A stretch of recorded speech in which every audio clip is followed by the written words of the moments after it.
Okay, so you're on? Okay, so basically what I'm doing is with Maisie and Joe is Act 2, Scene 4 of Measure for Measure, so this is the second week of really working it. Last night we worked on text more than anything else. So today we're just playing around with the kind of ideas of blocking and status, because I think this is really important that if you don't show this correctly within the scene, it can absolutely just knock the scene a kilter. So we're going to just observe and see what happens. Ready?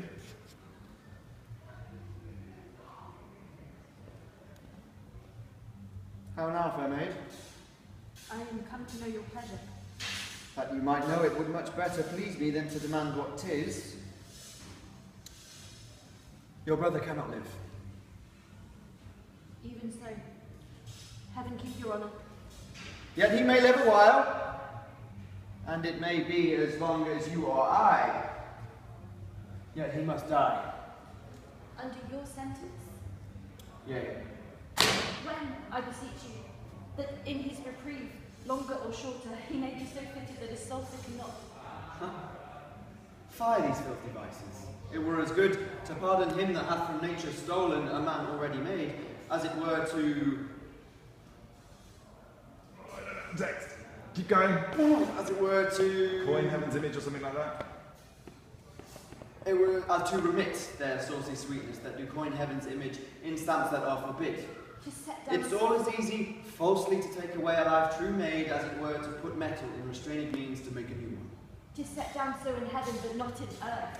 Say you so? Then I shall pose you quickly. Which should you rather? That now the most just law now took your brother's life, or to save him? Lay down your body to such sweet uncleanness as she that he hath stained. Sir, believe this, I had rather give my body than my soul. I talk not of your soul. Our compelled sins stand more for number than for a comment. How say you? Nay, I'll not warrant that, for I can speak against the thing I say. Answer to this. I, now the voice of the recorded law, pronounce a sentence on your brother's life. Might there not be a charity in sin to save his brother's life? Please me to do it.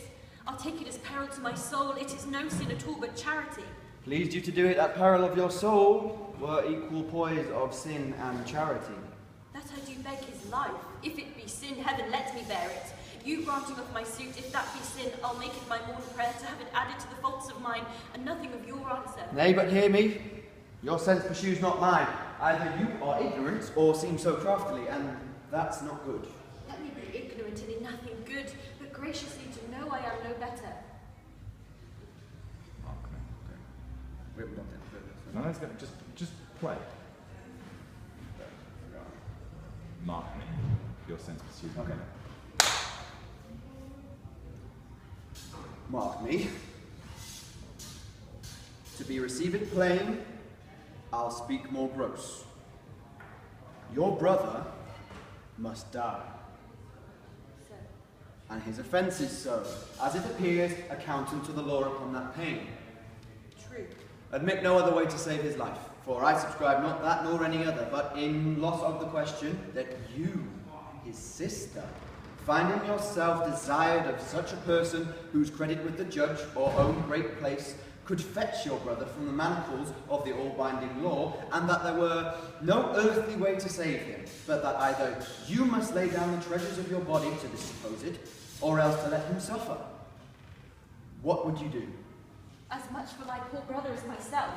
That is, were I under the terms of death, the impression of keen whips I'd wear as rubies, and strip myself to death, as to a bed that longing hath been sick for, ere I give my body up for shame. Then must your brother die. And 'twere the cheaper way, better it were a brother died at once, than that a sister in redeeming him should die forever. Were not you then as cruel as the sentence that you have slandered so? Ignominy in ransom and free pardon are of two houses.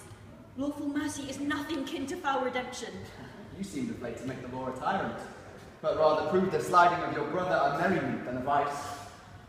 Pardon me, my lord. And we'll pause it there. Yeah. Okay. What's really interesting is, I don't want to carry on because we haven't blocked it, but I don't care that we haven't blocked it, because if your intentions are right, you'll know where I want you to start feeling what you should and shouldn't be doing, yeah, as far as movement is concerned. What was really interesting was I was getting a sense of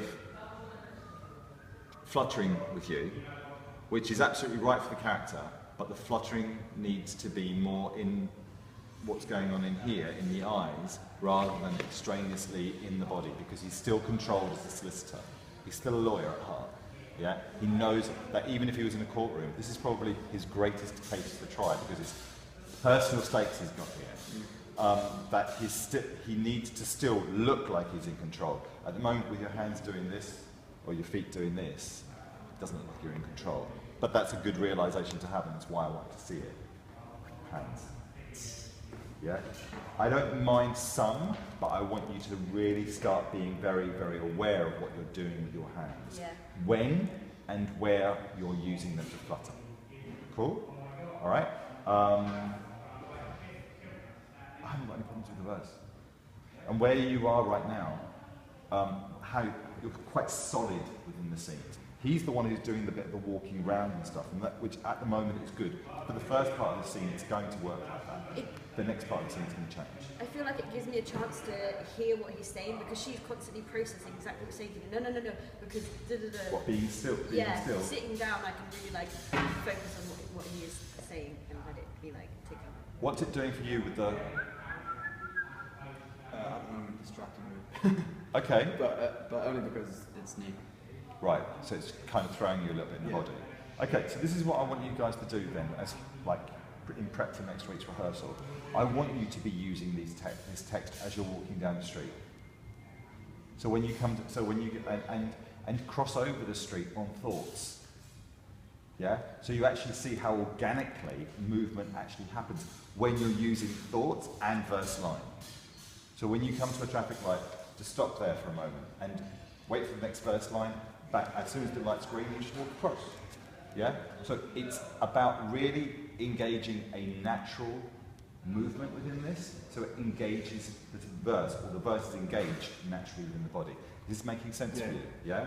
So, cool with that? Cool, thanks.